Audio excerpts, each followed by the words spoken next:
Hello friends, आपके अपने YouTube channel friendly पढ़ाई के अंदर आपका स्वागत है। आज 15 जनवरी 2025 के जो है करंट अफेयर वो पढ़ेंगे। तो चलिए स्टार्ट करते हैं। हाल ही में किस देश में विश्व हिंदी दिवस पर पहला हिंदी प्रमाण पत्र पाठ्यक्रम शुरू किया गया है? ऐसा कौन सा देश है जहां पर विश्व हिंदी दिवस जो है उसके उपलक्ष्य पर पहला हिंदी प्रमाण पत्र पाठ्यक्रम मतलब सिलेबस लगाएगा हिंदी के लिए और उसको प्रमाणित किया जाएगा? तो कौन सा देश है वो? श्रीलंका है। कौन सा देश है वो? श्रीलंका। श्रीलंका के अंदर हिंदी दिवस के उपलक्ष्य में हिंदी प्रमाण पत्र पाठ्यक्रम शुरू किया गया है। उसके बाद नेक्स्ट जो हमारे पास करंट अफेयर है वो है, निम्नलिखित में से किस देश ने फ्लोटिंग न्यूक्लियर पावर प्लांट की शुरुआत करके परमाणु ऊर्जा के क्षेत्र में प्रगति की है? जो फ्लोटिंग न्यूक्लियर पावर प्लांट है उसकी शुरुआत करके जिसने परमाणु ऊर्जा के क्षेत्र में प्रगति की है वो कौन सा देश है? ऑप्शन ए रूस रहेगा। जो रूस है उसने क्या किया है? फ्लोटिंग न्यूक्लियर पावर प्लांट बनाया है जो परमाणु ऊर्जा के क्षेत्र में बहुत ज़्यादा सफलता की ओर इशारा करता है। नेक्स्ट जो करंट अफेयर है वो हमारा है, हाल ही में केंद्रीय मंत्री राजीव रंजन सिंह ने कहाँ मेगा उद्यमिता विकास सम्मेलन 2025 का उद्घाटन किया है? जो हमारे केंद्रीय मंत्री राजीव रंजन जी उन्होंने मेगा उद्यमिता विकास सम्मेलन 2025 का उद्घाटन कहाँ किया है?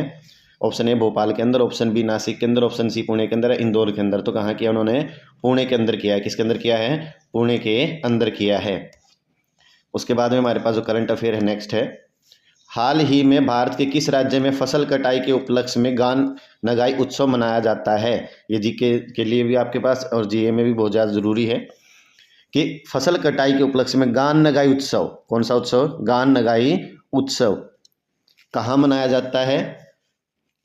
मणिपुर के अंदर। किसके अंदर है? मणिपुर के अंदर। गान नगाई उत्सव मणिपुर के अंदर मनाया जाता है और ये फसल कटाई के उपलक्ष्य में मनाया जाता है। किसके उपलक्ष्य में? फसल कटाई के उपलक्ष्य में मनाया जाता है। इसके बाद हमारा नेक्स्ट करंट अफेयर है, हाल ही में कहाँ 29वें वार्टन इंडिया इकोनॉमिक फोरम 2025 का उद्घाटन हुआ है? हाल ही में कहाँ पर 29वें Wharton India economic forum 2025, Wharton India economic forum 2025 का उद्घाटन कहाँ किया गया है? महाराष्ट्र के अंदर किया गया है। कहाँ पर किया गया है? महाराष्ट्र के अंदर किया गया है। इसके बाद नेक्स्ट जो करंट अफेयर है वो हमारा है, हाल ही में भारत द्वारा किस देश को राफेल तूफान के बाद मानवीय सहायता भेजी गई है? जो राफेल तूफान उसके आने के बाद मानवीय सहायता किस देश को भेजी गई है भारत के द्वारा? क्यूबा देश को भेजी गई है। किसको भेजी गई है? क्यूबा देश को भेजी गई है। मानवीय सहायता इसके क्यूबा देश के लिए भेजी गई है। उसके बाद नेक्स्ट करंट अफेयर है, राष्ट्रीय युवा दिवस के अवसर पर किसने विकसित भारत 2047 के लिए युवा शक्ति का दृष्टिकोण नामक पुस्तक का उद्घाटन किया है? जो राष्ट्रीय युवा दिवस है उसके अवसर पर विकसित भारत 2047 के लिए युवा शक्ति का दृष्टिकोण, 2047 के लिए युवा शक्ति का दृष्टिकोण क्या रहेगा उस पुस्तक का नाम है। उसका उद्घाटन किसने किया है? हमारे पास प्रधानमंत्री नरेंद्र मोदी जी ने किया है। किसने किया है? प्रधानमंत्री नरेंद्र मोदी जी ने इसका उद्घाटन किया है। इसके बाद में 8वां जो करंट अफेयर हमारा है, हाल ही में किस देश की पत्रिका ने नीरज चोपड़ा को वर्ष का सर्वश्रेष्ठ पुरुष भाला फेंक खिलाड़ी चुना है? वर्ष का इस साल का एक जो हमारे 2024 साल का सबसे सर्वश्रेष्ठ पुरुष भाला फेंक खिलाड़ी कौन सी पत्रिका ने चुना है? अमेरिका की पत्रिका ने चुना है। किस देश की पत्रिका ने चुना है? अमेरिका की पत्रिका ने चुना है।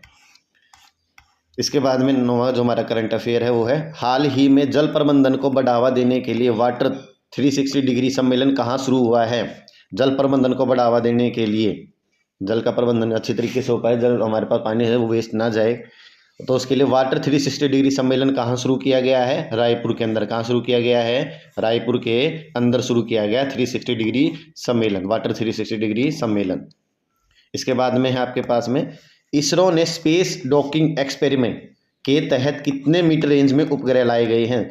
जो हमारे पास 2 उपग्रह छोड़े गए हैं उनको कितनी रेंज में एक दूसरे क्लोज में पास में लेके आया गया है वो हमें बताना है। और ये काम किसने किया है? इसरो ने किया है। इसको प्रोसेस क्या नाम दिया? Space docking experiment. Space docking experiment के अंदर 2 उपग्रह हैं उनको एक दूसरे के पास में लाया गया। कितने मीटर पास में लाया गया है? 3 मीटर पास में लाया गया है। कितने मीटर लाया गया है? 3 मीटर। तो ऑप्शन बी रहेगा आपका बिल्कुल करेक्ट इसके अंदर। 11वां जो हमारा करंट अफेयर है वो है, हाल ही में महिला हॉकी इंडिया लीग का आयोजन कहाँ किया गया है? महिला हॉकी इंडिया लीग का आयोजन कहाँ किया गया है? रांची में किया गया है। कहाँ पर किया गया है? रांची के अंदर किया गया है। महिला हॉकी इंडियन लीग का हमारे पास में आयोजन किया गया है। इसके बाद में हमारे पास नेक्स्ट करंट अफेयर है। हाल ही में भारत भूविज्ञान और अन्वेषण के क्षेत्र में मंगोलिया के साथ एक समझौते पर हस्ताक्षर करेगा। देखो, भारत भूविज्ञान और अन्वेषण है, इसके अंदर तो समझौता किसके अंदर रहेगा? मंगोलिया के बीच में, भारत के बीच में रहेगा, ये ध्यान रखना। भूविज्ञान और अन्वेषण के क्षेत्र में, भूविज्ञान और अन्वेषण के क्षेत्र में भारत और मंगोलिया के बीच में समझौता हुआ है। तो भारत और मंगोलिया के बीच में क्या रहेगा? ये समझौता रहेगा। इसके बाद में आपके पास नेक्स्ट करंट अफेयर है। 13 नवंबर 2024 में भारत की औद्योगिक वृद्धि दर कितनी प्रतिशत हो गई है? भारत की औद्योगिक वृद्धि दर कितनी हो गई है? 5.2% हो गई। कितनी हो गई है? 5.2%। तो ऑप्शन ए आपका बिल्कुल सही रहेगा। इसके बाद में आपके पास में है, हाल ही में प्रधानमंत्री मोदी ने कहाँ सोनमर्ग सुरंग का उद्घाटन किया? सोनमर्ग सुरंग कहाँ पर है जहाँ इसका उद्घाटन किया गया? जम्मू कश्मीर के अंदर। किसके अंदर किया गया है? जम्मू कश्मीर के अंदर किया गया है।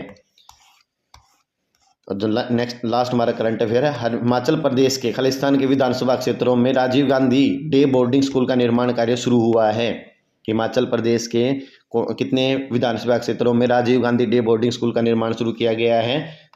6 विधानसभा क्षेत्रों में डे बोर्डिंग स्कूल का निर्माण कार्य शुरू हुआ है 6 के अंदर। ये आपके करंट अफेयर थे 15 जनवरी 2025 के। अगर आपको ये वीडियो अच्छी लगी है तो इसको लाइक कीजिए, अपने फ्रेंड्स के साथ शेयर कीजिए। Thanks friends.